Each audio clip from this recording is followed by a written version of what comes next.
ជ្រាបសួរបងប្អូនតាមបណ្ដាញសង្គម Facebook និង YouTube ទាំងអស់គ្នាថ្ងៃនេះខ្ញុំមានប្រធានបទមួយ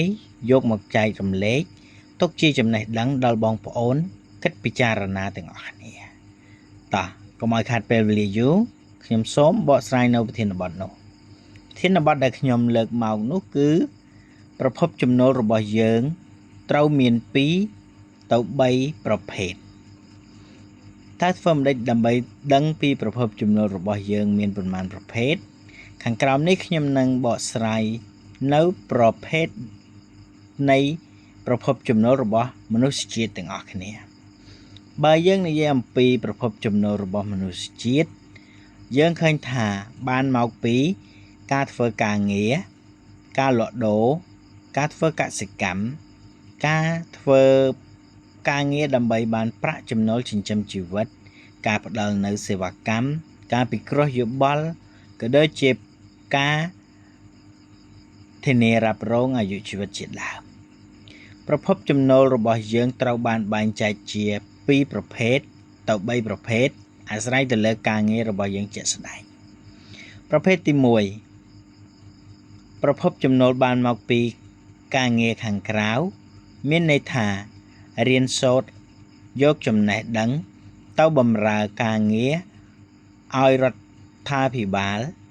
ឬស្ថាប័នឯកជន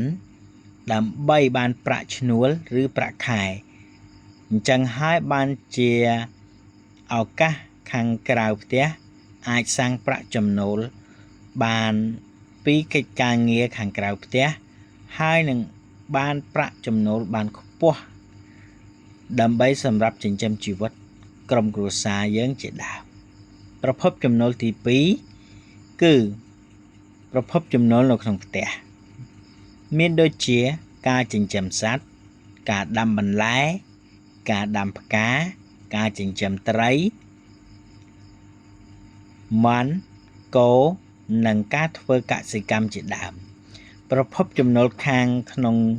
ផ្ទះគឺជាប្រភពចំណូលដែលសម្រាប់បុគ្គលដែលមានចំណេះដឹង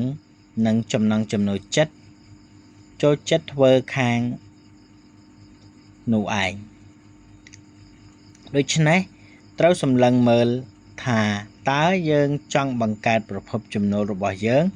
តាមរយៈណាខ្ញុំឧទាហរណ៍ថាយើងមានទ្រព្យសម្បត្តិរបស់ឪពុកម្ដាយយើងដែលគាត់បានបន្សល់ទុកឲ្យយើងនោះគឺជាប្រភពចំណូលនៅក្នុងផ្ទះតើយើង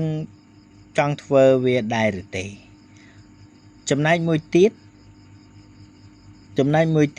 ប្រសិនបើអ្នកអត់មានទ្រព្យសម្បត្តិឪពុកម្ដាយដែលបានបន្សល់ទុកឲ្យអ្នកទេអ្នកត្រូវតែជ្រើសរើសស្វែងរកចំណេះវិជ្ជាដើម្បីចាប់យកឱកាស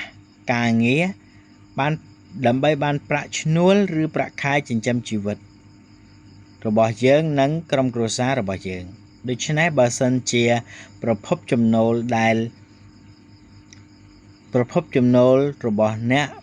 មានពីរផ្លូវនោះគឺប្រភពចំណូលក្នុងផ្ទះនិងក្រៅផ្ទះ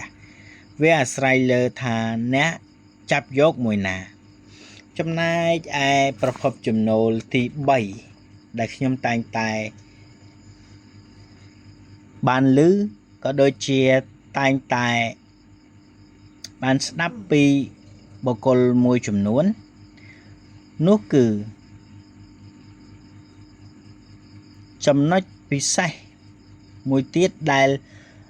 អ្នកមិនបានដឹងនោះគឺព្រាននារីលួចខ្សឹបប្រាប់ខ្ញុំថាបើយើងគ្មានប្រភពចំណូលទាំងពីរខាងលើនោះទេយើងត្រូវស្វែងរកដៃគូរៀបការដែលគេមានទ្រព្យស្រាប់យើងរស់នៅសុខស្រួល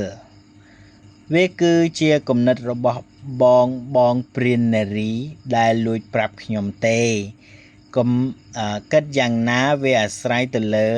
អ្នកជាអ្នកសម្រេចចិត្តសូមអរគុណសម្រាប់ការទស្សនាវីដេអូមួយនេះទុកជាការ កំសាន្តក៏ដូចជាគំនិតយោបល់ក្នុងការសម្រេចចិត្តនៅការដែលបងប្អូនជ្រើសរើសនៅប្រភពចំណូលដែលបងប្អូនពេញចិត្តសូមអរគុណសូមជម្រាបលា